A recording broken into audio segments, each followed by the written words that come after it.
നമ്മളിപ്പോൾ പഠിക്കാൻ പോകുന്നത് ഇംഗ്ലീഷിലെ 5-ാമത്തെ ഭാഗമാണ്. ആദ്യത്തെ 4 ഭാഗങ്ങളും കണ്ട ശേഷമാണ് നമ്മളിത് നോക്കേണ്ടത്. നൗണിൻ്റെ കേസുകളാണ് നമ്മളിപ്പോൾ പഠിച്ചുകൊണ്ടിരിക്കുന്നത്. അതായത് 3 തരത്തിലുള്ള നൗൺ കേസുകളാണ് ഉള്ളത്. ഒന്ന് നോമിനേറ്റീവ് കേസ് എന്ന് പറയും. അതായത് നൗൺ ഒരു സബ്ജക്റ്റായിട്ട് ഉപയോഗിക്കുമ്പോഴാണ് അതിനെ നമ്മൾ നോമിനേറ്റീവ് കേസ് എന്ന് പറയുന്നത്. ഉദാഹരണമായിട്ട് താഴെ കാണുന്ന ഈ എക്സാമ്പിൾ ഒന്ന് നോക്കിക്കേ. Sachin score A century. ഇതിൽ സച്ചിൻ എന്ന ആ നൗണാണ് ആ സെൻറ്റൻസിലെ സബ്ജക്റ്റായിട്ട് വന്നിരിക്കുന്നത്. സോ ഇതിനെ നോമിനേറ്റീവ് കേസ് എന്ന് പറയും. ഇനി രണ്ടാമത്തെ കേസാണ് ഒബ്ജക്റ്റീവ് കേസ്. അത് ഒരു ഓബ്ജക്റ്റായിട്ട് നൗൺ യൂസ് ചെയ്യുമ്പോഴാണ്. ഫോർ എക്സാമ്പിൾ, ഈ താഴെ കാണുന്ന എക്സാമ്പിൾ നോക്കുക. A century was called by Sachin. ഇതിൽ സച്ചിൻ ഒബ്ജക്റ്റായിട്ടാണ് വന്നിരിക്കുന്നത്. മനസ്സിലായല്ലോ, സച്ചിൻ എന്ന നൗൺ ഒബ്ജക്റ്റായിട്ട് വന്നിരിക്കുന്നു. അപ്പോൾ ഇതിനെ നമ്മൾ ഒബ്ജക്റ്റീവ് കേസ് എന്ന് പറയും. ഇനി മൂന്നാമത് മറ്റൊരു കേസുണ്ട്, പൊസസീവ് കേസ് എന്നാണ് പറയുന്നത്. പൊസസീവ് കേസ് എന്നത് ഒരു പൊസഷനെ ഡിനോട്ട് ചെയ്യുന്നതായിട്ട് നൗൺ വരുമ്പോഴാണ്. ഉദാഹരണം, ഈ താഴെ കാണുന്ന എക്സാമ്പിൾ നോക്കിക്കേ. Sachin's bat is kept inside his bag. Sachin's bat is kept inside his bag. അപ്പോൾ അവിടെ പൊസിഷനാണ് വരുന്നത്. ആര്? സച്ചിൻസ് എന്ന് പറയുന്നത് ഒരു പൊസിഷനായിട്ട്. ഇപ്പോൾ പറഞ്ഞ ഈ പൊസസീവ് കേസ്, ഈ പൊസസീവ് കേസുമായിട്ട് ബന്ധപ്പെട്ട് 1-2 നിയമങ്ങളുണ്ട്. അതായത് അതിലെ പ്രധാനമായിട്ട് ആദ്യത്തെ നിയമം എന്ന് പറയുന്നത് ഈ താഴെ കൊടുത്തിരിക്കുന്നതാണ്. ഒന്ന് വായിക്കുക. In case of compound noun S is added only at the end. ഒരു കോമ്പൗണ്ട് നൗണായിട്ട് വരുമ്പോൾ എസ് എപ്പോഴും അതിൻ്റെ അവസാനം മാത്രമേ ആഡ് ചെയ്യുകയുള്ളൂ എന്നുള്ളതാണ്. അതായത് my brother in law's marriage എന്നാണ് പറയുന്നത്. അതായത് my brothers in law marriage എന്നല്ല പറയുന്നത്, my brother in law's marriage. Apostrophe s ഉപയോഗിച്ചിരിക്കുന്നത് ആ കോമ്പൗണ്ട് നൗണിൻ്റെ അവസാനമാണ്. അപ്പോൾ അവസാനം മാത്രമേ നമ്മളൊരു കോമ്പൗണ്ട് നൗണിൽ എന്തുപയോഗിക്കുകയുള്ളൂ? അപ്പോസ്ട്രോഫി ലെസ് ഉപയോഗിക്കുകയുള്ളൂ എന്നുള്ളതാണ് ഒന്നാമത്തെ നിയമം. ഇനി രണ്ടാമത്തെ നിയമം വായിക്കുക. When 2 or more nouns shows joint possession, the last one gets apostrophe ls. എങ്ങനെയാണ്?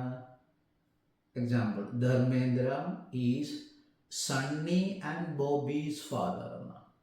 ഈ എക്സാമ്പിൾ നോക്കിക്കേ. 2 നൗണുണ്ട്.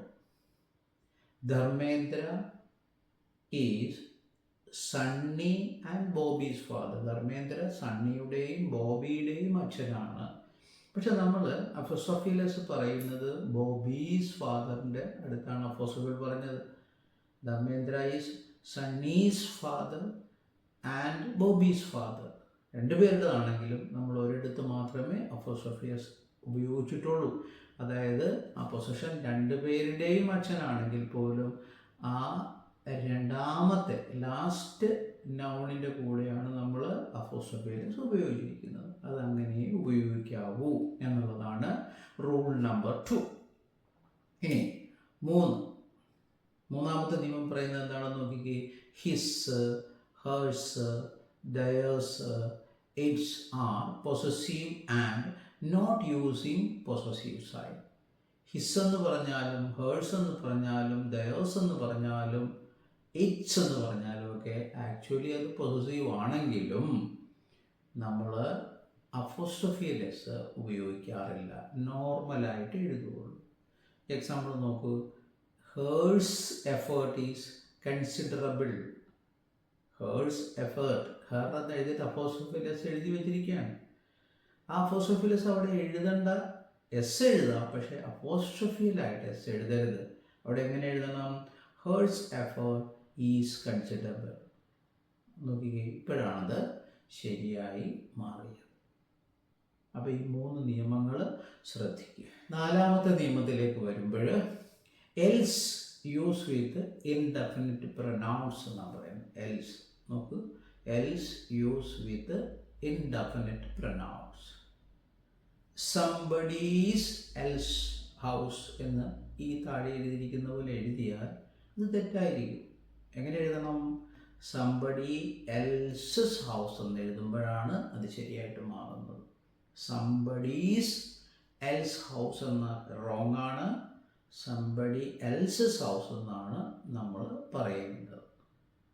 അതാണ് 4ാമത്തെ ഓർത്തിരിക്കേണ്ട പൊസസീവ് കേസിൻ്റെ റൂൾ എന്ന് പറയുന്നത്. ഇനി 5ാമത്തെ റൂൾ നോക്കൂ. Words like church, school, house is omitted after A possessive case. ഒരു പൊസസീവ് കേസ് ആണെങ്കിൽ ചർച്ച്, സ്കൂള്, ഹൗസ് ഇതെല്ലാത്തിൻ്റെ കേസിൽ നമ്മളിപ്പോൾ അതെല്ലാവർക്കും അറിയാവുന്നതായതുകൊണ്ട് അത് പിന്നെ അതൊരു സ്കൂളാണെന്ന് പറയേണ്ട ആവശ്യമില്ല. ഇപ്പോൾ ഒരു ഫേമസ് ചർച്ച്, ആ ചർച്ചിൻ്റെ പേര് പറഞ്ഞാൽ തന്നെ അവർക്ക് എല്ലാവർക്കും മനസ്സിലാവും അതൊരു ചർച്ചാണ്. അല്ലെങ്കിൽ ഒരു സ്കൂളിൻ്റെ പേര് പറഞ്ഞാൽ ആ സ്കൂള് അത് ആ നെയിം മാത്രം പറഞ്ഞാൽ അത് സ്കൂളാണെന്ന് എല്ലാവർക്കും മനസ്സിലാവുകയത്. ഫോർ എക്സാമ്പിൾ നോക്കിക്കുക താഴെ, സെൻറ്റ് പീറ്റേഴ്സ് ചർച്ച് ഇങ്ങനെ പറയരുത്.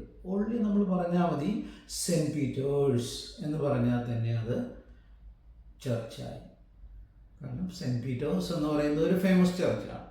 അപ്പോൾ സെൻറ്റ് പീറ്റേഴ്സ് ചർച്ച് എന്ന് പറയേണ്ട, സെൻറ്റ് പീറ്റേഴ്സ് എന്ന് മാത്രം പറഞ്ഞാൽ മതി. This is 5th rule of possessive case. Okay. ഇനി 6ാമത്തെ നിയമം ഒന്ന് വായിക്കുക. Possessive case chiefly used with name of living things, nouns using time, space or weight. അതായത് പൊസസീവ് കേസ് പ്രധാനമായിട്ട് ഉപയോഗിക്കുന്നത് എന്താണ്? ഒരു name of A living thing അല്ലെങ്കിൽ നൗൺസിൻ്റെ സ്പേസ് അല്ലെങ്കിൽ വെയ്റ്റ് ഇതിനെയൊക്കെ സൂചിപ്പിക്കുമ്പോഴാണ്. ഫോർ എക്സാമ്പിൾ രാജൂസ് ഫാദർ എന്ന് പറയുമ്പോൾ രാജൂസ്. പിന്നെ സ്റ്റോൺസ് ത്രോ, കല്ല് കൊണ്ടുള്ള ഏറിയ, സ്റ്റോൺസ് ത്രോ. അതുപോലെ ഒരു സമയത്തെ കാണിക്കാൻ വേണ്ടി എ ഡേയ്സ് ജേർണി എന്ന് പറഞ്ഞാൽ ഒരു ദിവസം നീണ്ടു നിന്ന. അപ്പോൾ അപ്പോസ്ട്രോഫിൽ ആ ടൈമിനെയാണ് കാണിക്കുന്നത്. അതുപോലെ എ മിനിറ്റ്സ് ടൈം മിനിറ്റ്സ് അപ്പോസ്ട്രോഫിൽ വെച്ചിട്ടാണ് പറയുന്നത്. ഇതൊക്കെയാണ് 6ാമത്തെ നിയമത്തിൽ നിങ്ങൾ ഓർത്തിരിക്കേണ്ടത്. കാരണം ഇതുമായിട്ട് റിലേറ്റഡ് ആയിട്ട് ക്വസ്റ്റ്യൻസ് വരുമ്പോൾ നമ്മൾ ശ്രദ്ധിക്കണം ഇങ്ങനെയുള്ള പോർഷൻസൊക്കെ. അതായത് വളരെ സിമ്പിളായിട്ട് അങ്ങോട്ടോ ഇങ്ങോട്ടോ അപ്പോസ്ട്രോഫിയിൽ മാറ്റിയിട്ടിട്ടായിരിക്കും ചോദ്യങ്ങൾ വരിക. നമ്മളത് ശ്രദ്ധിക്കാതിരുന്നാൽ നമ്മുടെ മാർക്ക് നഷ്ടമാകും. മാത്രമല്ല നെഗറ്റീവ് മാർക്ക് കയറുകയും ചെയ്യും. അതുകൊണ്ട് അടുത്ത ഭാഗം നമുക്ക് 6ാമത്തെ ഇംഗ്ലീഷ് ടോപ്പിക്കായിട്ട് പഠിക്കണം.